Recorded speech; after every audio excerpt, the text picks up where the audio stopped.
So here we are with it all sitting on the floor.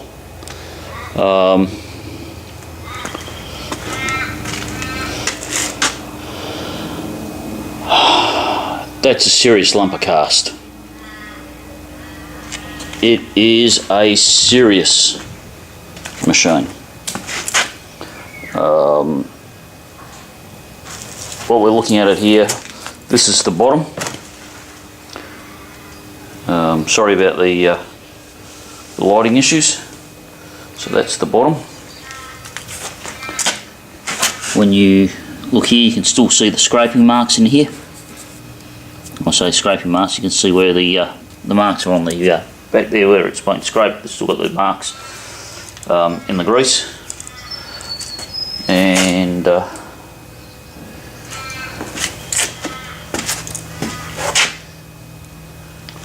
interestingly enough, grease nipples, it's all greased. When I say all of it, a lot of it is greased. There's very little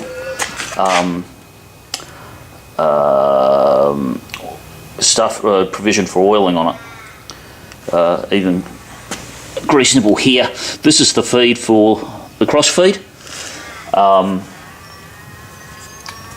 The vertical feed is elsewhere. It's all driven off this shaft. This one shaft drives left and right, up and down. So we'll go and have a look over here. There's a few more bits on the floor. This one here is this is the front table support that works in conjunction with this. There's a better view of the front table support. And this is the bit that goes on the front of the table and anchors those three pins that you saw sticking out of the shaft. They go into there, and then this here runs on this, which is anchored to that to secure it. There's the vertical slide to which the clapper box mounts. Sorry, it's all laid out on the floor, not very well at the moment, but that's the best we're going to do. This here is one of the, I'm going to use the word retaining plate. One of the retaining plates that holds the knee on. And you will no doubt recognise, I won't say recognise, you won't recognise it, but you might identify it as, this is the shaft that drives the knee. This is a gib strip. One of the things about this gib strip is because it's so big, the taper, that won't help you, the taper is very, very obvious in it. Worm for the vertical feed. In here is our mate, Mr. Gear. This is the gear that rotates the table around. Now, there's an interesting observation here. Making the assumption that this machine has been regularly greased and maintained relative to use, I haven't wiped the grease off that. That's just how it's come out. There's no glaring wear anywhere. When you look here, again, there's not much grease, but there's no glaring wear. And hang on a sec, I'll turn you on. Now, this is inside the table, and the angle's not real good. Let's see if we can get something a bit better.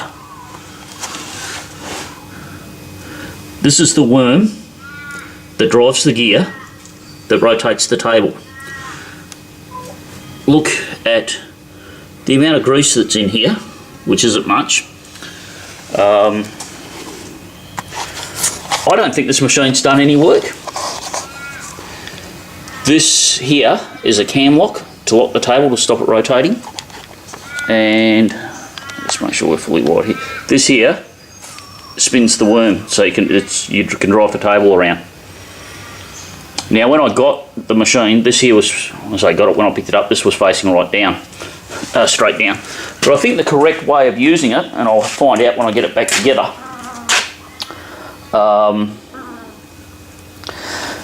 this here edge here mounts onto that face there. So as you can see, it's a little dry. But yeah, what I this face here was up. Now what I think, or not what I think, this was the top face, but I think that's the side face.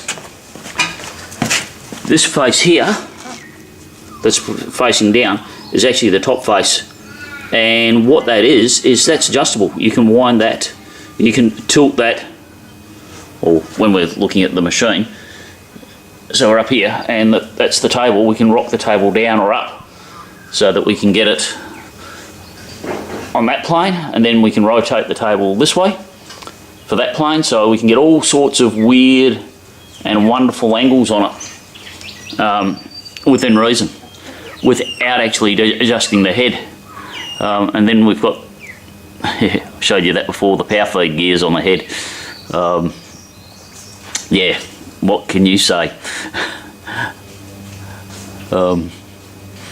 Yeah, I'm very, very excited to get it going. So, we'll probably, this will be the end of this video, and we'll probably make another one when I'm putting it together. So it's 10 o'clock at night, near enough, and what we're doing is we're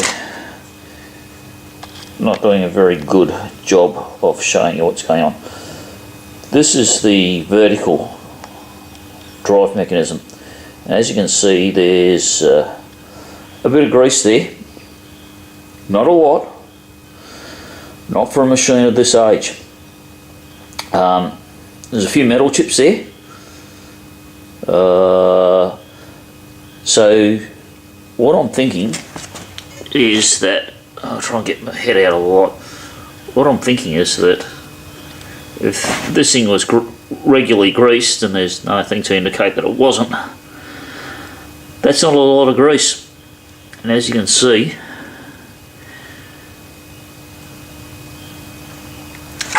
when I get out of the light,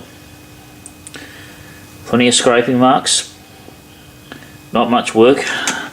The felt's cactus, needs new felts in it,